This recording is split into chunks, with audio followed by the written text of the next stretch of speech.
So welcome to another episode of Secrets on the Saddle, All Things Cycling podcast with your host, Sylvie. And before we even get started, I just want to tell you how amazing you are. I know you guys are like, what's going on? She's giving me a little bit affirmations, but here's the thing. If I can lift somebody up to feeling amazing and feeling better before you start listening to my podcast, and then I hope that episode, whatever episode you're in, uplifts you and gives you some hints or maybe some little tricks that are going to make your cycling experience better, I've done my job. Because this is what the podcast is all about, right? It's about finding really cool, interesting people who are doing great things around cycling and that can just sort of, provide really good content where, somebody maybe is looking for that or has been wondering or is looking for a great story to listen to that's, going to change their outlook on cycling. And that's kind of one of the reasons why I got this started, right? So, but here's the thing. Now, before I get into today, and we're going to talk a little bit about the aging athlete. No, we're going to talk a lot about that actually, not today, but over the next couple episodes, I'm going to be throwing that in because now just a little thing before we get started. Aging athlete does not mean you're a senior citizen. Okay. So when I first read it, I'm like, oh my God, like I'm a senior citizen. I'm going, I'm not a senior citizen. I'm 50. But here's the thing. When you think about aging athletes, I mean, like I was saying, probably on a past podcast is that we start aging, as soon as we pop out of the womb, right? We start aging, we go, 1, 2, 3 years old. And then we look in the mirror and then we're 50 or, 30. And here's the thing. We're going to talk about our bodies as aging athletes and how we have to kind of respect them a little bit more. But before we get into that, if you're watching this on YouTube, I have a spin bike in the background and I have a whiteboard that we are talking about hill climbing. Now, you might have been hearing my ads and you're probably going to hear another one. But what I've done is I produced a 4-week cycling skills workshop for women. And what this does is I basically broken down the main skills for cycling in bite-sized pieces for greater understanding. And I have a group that I'm teaching in about an hour. Half of them are on spin bikes and Pelotons. So if you're on a Peloton, this applies to you. It's the same thing. It's a resistance built-in wheel. I'm assuming, I can only assume because there's no gears on these things, with resistance, with wattage, right? And I have the other group that are on bikes and trainers. So that's me. So background for me, I had a spinning studio for 8 years. That's how I got into a lot of my cycling training. I've also was certified with Mad Dog Athletics, which is where I learned actually a lot about cycling skills. Because Mad Dog Athletics, if you've ever gone into the background of Johnny G, there's a couple episodes of people who I've interviewed who had their hand in the Mad Dog Athletics time. Jennifer Sage is one. I can't remember what episode she's in, but that's where I learned a lot about cycling skills because all their coaches and all their material was wrapped around cycling because Johnny G was a huge cyclist. He did the ride across America. I don't know if he probably did it a couple times. A little eccentric, but all their material was wrapped around cycling skills, cycling drills, pedal stroke, efficiency, breathing, all these things that I learned over 8 years in this program that I applied and I taught to my instructors when I had my studio. And I had like 19 instructors at the time. And I still use them today. And I actually think, I've had a lot of cycling coaches, but none of them have ever really applied or taught me or was even like side by side with me, except for one where we actually talked about, where I actually got one-on-one coaching about cycling skills. Getting a coach is like, here's the program. This is what you need to do to get faster. Here's the drill. Here's the wattage you need to sustain. But none of them talk about like technique, which really makes a huge difference when you're going out there and you're doing your drills, doing your hill climbing in your training sessions, racing, online, offline, it doesn't matter. Doing a long hill climbing drill while you're on the bike, whatever the circumstances, they didn't talk about those things. So where do you get those skills, right? So back there, you can see on the whiteboard a little bit, we're talking about hills and what do we talk about hills? So I've got the breakdown. I'm going to talk stationary bike and about the bike on trainer. And we're going to talk about the approach to hill. We're going to talk about gear management, how to change your gears without the grind and potentially your chain popping off, right? How many times has that happened to you? There's reasons why that happens. And there's also how to avoid that and actually pop it back on without you having to stop. If you ever didn't know that. Then there's transition from seated to standing. And then there's drills and how to ride your rollers.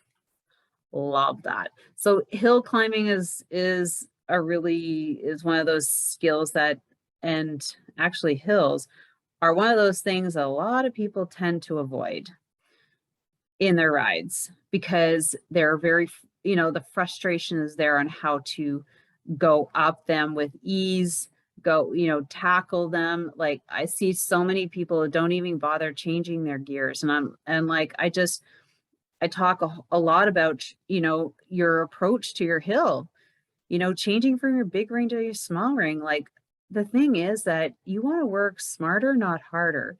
You want to be more efficient. You want to be fresh kind of at the top of the hill. Am I right or am I right? So get off the big ring. Like there's no need for you to be there. I preach it. And, if you like to sit there and grind it out and build all this lactic acid in your legs, go for it.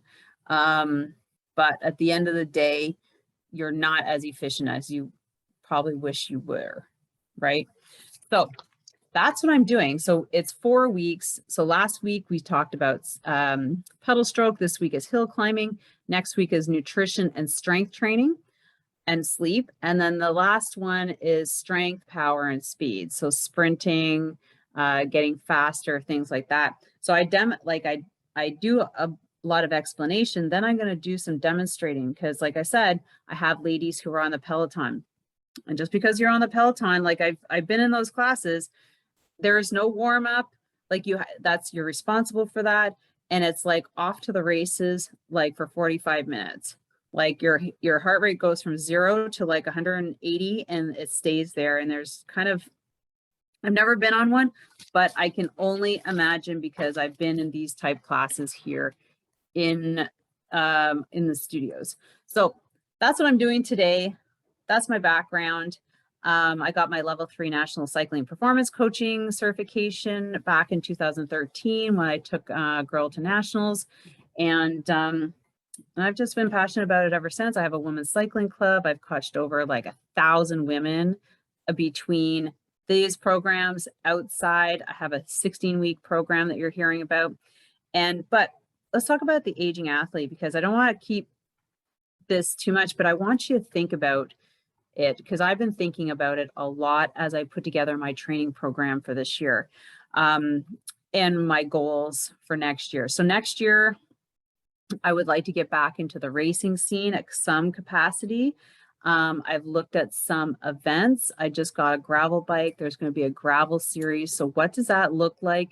I won't be able to really nail down dates until February when all the calendars are out. And that's when the conversation with the family comes in, like, because that means you're going to be away at least one day of the weekend. So here's the thing. getting back at it or getting into it for the first time, or as you age, we have to think about certain things. And I'm going to reference Joe Friel's Fast After 50. That's what I've been reading. And you would never know that this book has a lot of basic information about training, because when I look at the cover, and I'll get it for you right now. Hey, let's take a mini break because I have to tell you about this unique online cycling coaching program that's going to blow your mind. This is your fast and easy way to become a better and stronger cyclist by joining an online 16-week cycling training program geared towards improving cycling skills. My name is Sylvie, your podcast host and Level 3 National Cycling Performance Coach. I have been coaching this unique 16-week program every winter since 2006. Why did I create this unique 16-week program? Winters were harsh and still are here in the region. No one likes or liked to work out alone in their basements until the world of online cycling really took off last year during COVID, which has been a game changer for cyclists worldwide. So why would you sign up to a 16-week online road cycling training skills program when you could be riding inside? Well, here's the thing. There's this little known thing called the 4 key pedal strokes. Hardly anyone is talking about, but when you learn and use them, you will see a huge difference in your cycling performance, not to mention impressing your friends and yourself. First, why are you training on a trainer this winter anyways? What are your goals? Do you want to get faster? Could it be moving from 18 kilometers an hour to 20 kilometers an hour? Do you want to win that sprint? Are you looking to get stronger on the hills?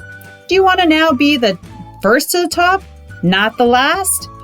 Is it your endurance base building? Do you want to move into a faster ride group? Or maybe you're looking at getting into racing. Whatever the goals, they require specific skills that need to be taught and practiced in order to improve. I've coached over 500 cyclists in this program with a reported 5 to 20% increase in cycling fitness over the 16-week. Here are a couple of reasons that this program might be for you. You're still frustrated with climbing hills and keeping up with the pack.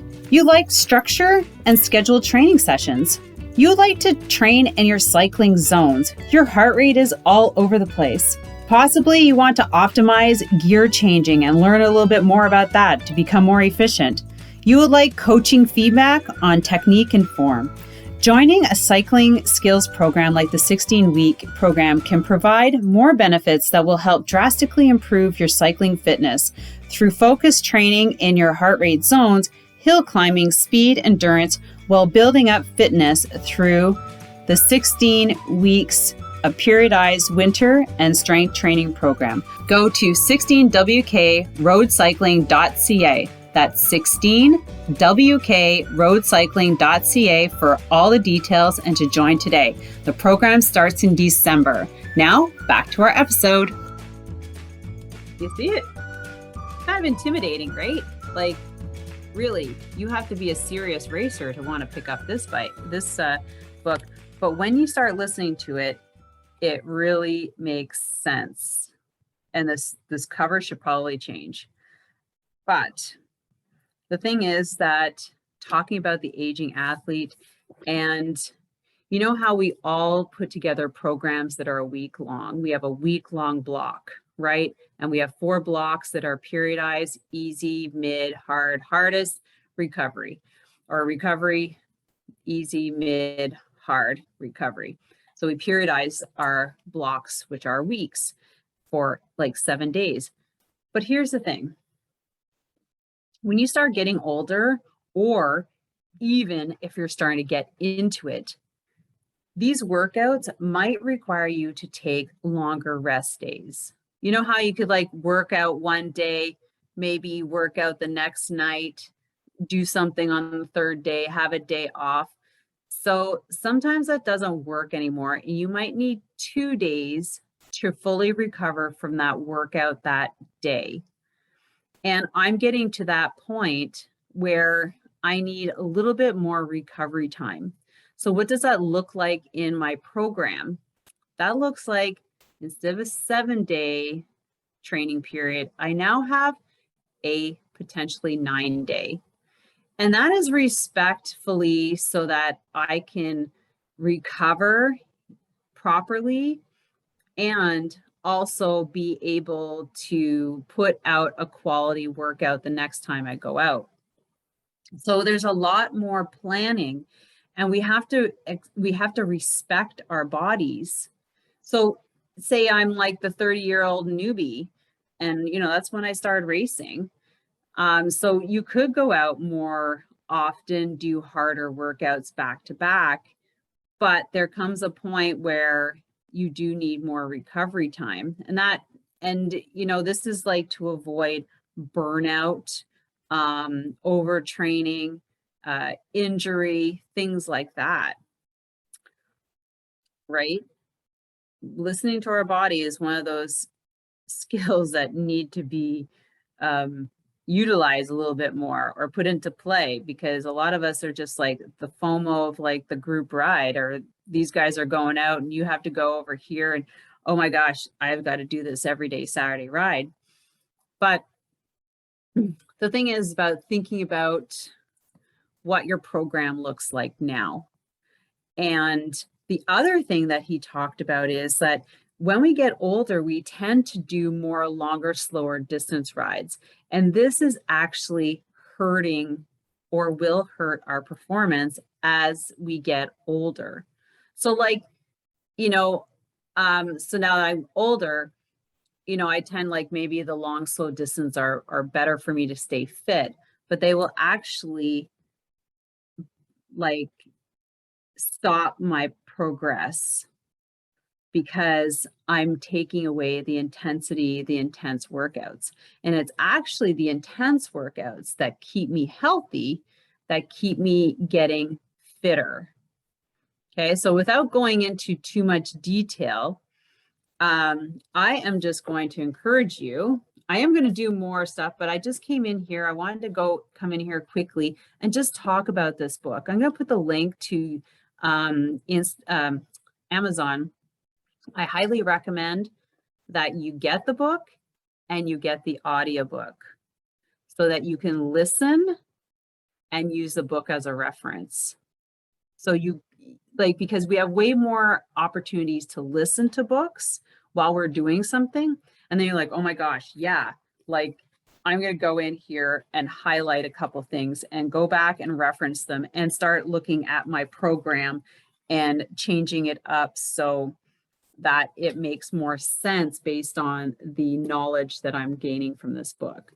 So that's what I would recommend, is that you get this book. You don't have to be 50, but it makes more sense if you are, if you know what I mean. And then I am taking coaching clients, not a whole lot. So a handful of people. If you like what you're here and you like what you see on social media, don't forget to follow me on Instagram and Facebook, and also my YouTube channel. I put in a fair amount of cycling coaching drills. You go back and check out all my Wednesday morning hill drills and Thursday morning hill drills. Yeah, I am taking some clients, and also to look at my programs that are super affordable. They're all online, and you can literally just get the skills. That's all you need, is just the skills. And promise me, you guys, as listeners, that you will put together some goals for this winter, put together a solid program, not a program, but a schedule as to when you are going to be training, and stick to it. So if you say, like for me, I'm going to be training 4 to 6 hours a week. That's all I have time for. We have to look at the realization of our lives and how much we can put in there. And that does not include strength training, which is an additional 3 hours. So 3 days. So that in essence is 7 to 9 hours of weekly training, and stick to it. If you're online, I know the FOMO. I saw it all last winter. I was like, but the thing is that just stick to your program, stick to your plan, and that will bring you greater fitness at the end of the season. Trust me. If you go and do all these, like going to get your Tron bike and Everesting and all this stuff, then, or I don't know what, the other programs have, but you're going to overdo it. And you're never going to have a life this winter. I know, like maybe you don't embrace the winter, but you should. Pull out those projects you put off. Get some hobbies outside of training. Do more stuff with your family outside, and stick to your plan. And if you want, I would love it if you put it together and sent it to me. If you want some feedback, I will provide some, just objective opinion, maybe a couple questions. If it's 1 week to 2 weeks, maybe it's a 2-week plan, right? You need more recovery time in between some of these workouts. So then you have a 2-month block, sort of like you have 2 blocks in 1 month, or 2.5. So whatever it is, put it together, send it to me on social media, and I will give you some feedback if you're wondering. And so that being said, here's a last request. It's like almost December. I would love to know, based on what you've heard this past year, it's going to be my 1-year anniversary on the 15th of December. That's when I launched the podcast. And I just thank you so much for listening. But I want to know what you guys want to hear. And again, reach out on social media. Just say you listen to my podcast. You would love to hear more on this topic. Because January, I have 8 interviews with 8 different event organizers across North America. I'm so excited. So there are some events to keep you busy, keep you thinking about what, what you can put on your calendar, based on where you live. So, but I'd love to know what you guys would like to hear more of. And I'd really love to hear from you. So please reach out on social media. Say, hey, Sylvie, I'd love to hear more of this, didn't like that. I'd just love to hear your feedback. And again, if you have your program, not your program so much as your schedule, based on where you're going to strength train, where you're going to put your cycling in, your endurance, your group rides, your intensity, and I will give you some feedback. So with that, have an amazing day, guys. I just so appreciate it. I love doing this podcast. It brings me such joy every week to talk to you and to bring great guests. I just want to make it so much better for you. So have an amazing weekend. Be safe, ride your bike, and I look forward to your comments in my inbox. Take care. Bye.